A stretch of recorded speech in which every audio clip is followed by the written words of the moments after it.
Olá, olá, galera, tudo bem? Estou aqui fazendo um vídeo esquemático, na verdade, né? Como o nosso canal é Direito Penal no Esquema, então nós vamos fazer direto esses esqueminhas para a gente poder captar melhor a matéria, poder entender melhor a matéria através desses esquemas aqui. Bom, primeiro, estamos falando sobre iter criminis. Iter, caminho, criminis, crime. Então, iter criminis nada mais é que o caminho percorrido pelo crime. Este caminho percorrido pelo crime, ou seja, o iter criminis, ele tem 4 fases. A primeira, cogitação; a segunda, preparação; a terceira, execução; a quarta, consumação. E este exaurimento, ele não é uma fase do iter criminis, embora tenha corrente doutrinária, claro que minoritária, bem minoritária mesmo, que entende que o exaurimento integra o iter criminis, só que o exaurimento não integra o iter criminis. Bom, em relação à cogitação, que é a primeira fase do iter criminis, ela é uma fase interna. A cogitação é uma fase interna. E devido a isso, ela não é punível. A cogitação, quando a pessoa ela decide matar, quando ela planeja, né, vamos supor que seja o crime de homicídio, ela decide matar, ela planeja matar. Então, veja bem, ela está fazendo a mentoria do crime, de como que o crime vai ser traçado, como que vai ser as etapas, qual será o procedimento para a realização do crime. Essa é uma fase interna que ela não é punível.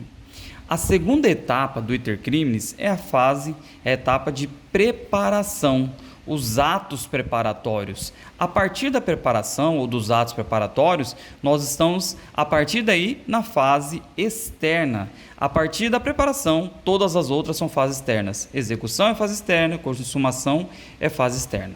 Tá ok? Tá, em regra, os atos preparatórios, eles não são puníveis. Em regra, eles não são puníveis. Tá? Só que, excepcionalmente, eles podem ser puníveis, desde que o crime isoladamente, o ato preparatório isoladamente é um crime.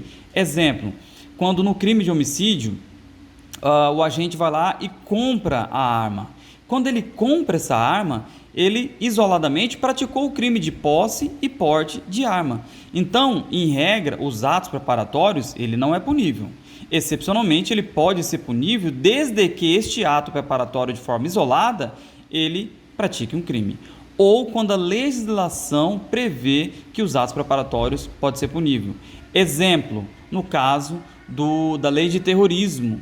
Na lei de terrorismo, ela tem a previsão dos atos preparatórios que é punível. Então, no exemplo, quando a pessoa está preparando os atos para um ato terrorista, né, para um crime de terrorismo, ela vai ser punida pelos atos preparatórios. Só que, em regra, os atos preparatórios, a preparação não é punível, excepcionalmente se houver previsão legal, ou se ele isoladamente comete um crime, né, aí sim ele é punível.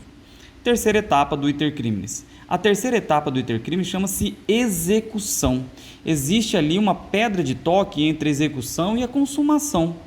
Certo? Então, veja bem, entre a execução e a consumação, existe uma distância entre elas em que só se consuma, né, o crime, no caso, vamos dar o exemplo do homicídio, que é um crime que ele necessita de materialidade, né, ele necessita de um resultado naturalístico, só se consuma quando esse resultado naturalístico ele ocorre.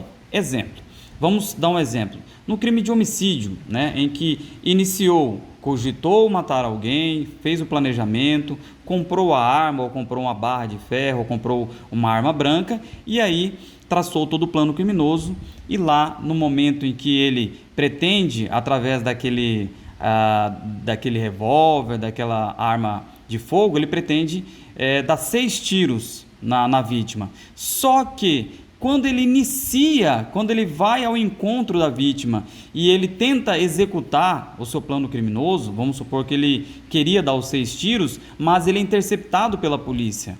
Neste caso, pelo fato de ele ser interceptado pela polícia, ele não deu 6 tiros, não deu nenhum tiro, vamos supor. Então, em razão disso, a tentativa dele foi imperfeita. Por quê? Porque ela se distancia muito da consumação. Aí se torna uma tentativa imperfeita. A tentativa, né, o que é a tentativa? O conceito de tentativa. Na tentativa, o crime não se consuma por circunstância alheia à vontade do agente.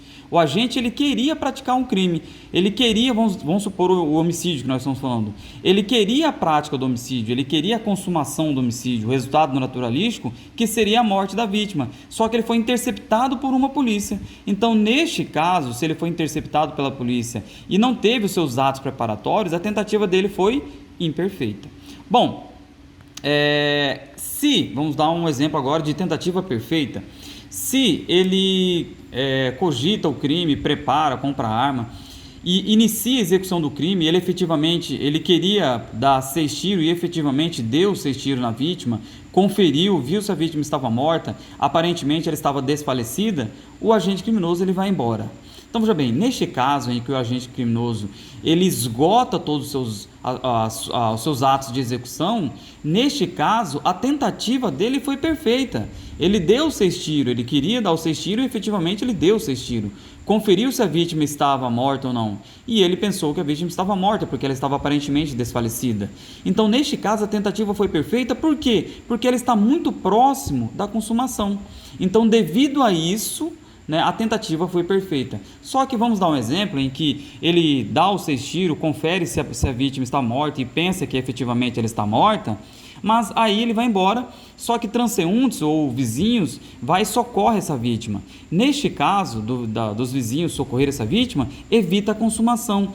Então, veja bem, no caso dessa consumação, que deveria ter essa consumação, não houve por circunstância alheia à vontade do agente, ou seja, por circunstância de terceiros. Foi terceiro que impediu que o crime não se consumasse, no caso do homicídio ou morte. Não foi o agente que desistiu, porque se o agente desistisse, seria desistência voluntária. Se o agente, após os atos executórios, ele arrependesse do que ele tivesse feito, aí seria arrependimento eficaz. Caso tivesse eficácia mesmo, ou seja, tivesse evitado o resultado naturalístico, ou seja, a morte, aí seria desistência, arrependimento eficaz ou desistência voluntária. Mas neste caso não. Ele muito se distancia da desistência voluntária, do arrependimento eficaz, porque não foi por ele que o crime não se consumou, e sim por circunstância alheia à vontade dele, ou seja, por terceiros ter evitado o resultado consumativo. Então, veja bem, a última, que não é uma etapa do intercrime, chama-se exaurimento. O que seria um exemplo de exaurimento? Vamos dar um exemplo que esse agente ele tenha recebido um valor, a paga ou a promessa, para que se consumasse o crime de homicídio. Ele foi lá, cogitou o crime, ele foi lá, preparou, fez os atos preparatórios do crime, aí ele começou sua execução. Ok. Se ele conseguiu o resultado naturalístico, foi um crime consumado. Se ele não conseguiu o resultado naturalístico, que é a morte, o crime foi tentado, mas ele vai receber por isso, vai ter uma paga ou promessa. Essa paga ou promessa, que vai ser posterior ou anterior ao crime, isso chama-se exaurimento. Se for uma promessa de dívida, se ele tiver consumado o crime, aí sim será o exaurimento. Após a consumação do crime, após o homicídio, ele vai e recebe o dinheiro para o cometimento do crime que ele tinha efetivado. Bom, este é o esquema do iter crimes. Espero ter ajudado vocês e até o próximo vídeo esquemático. Um abraço, tchau, tchau.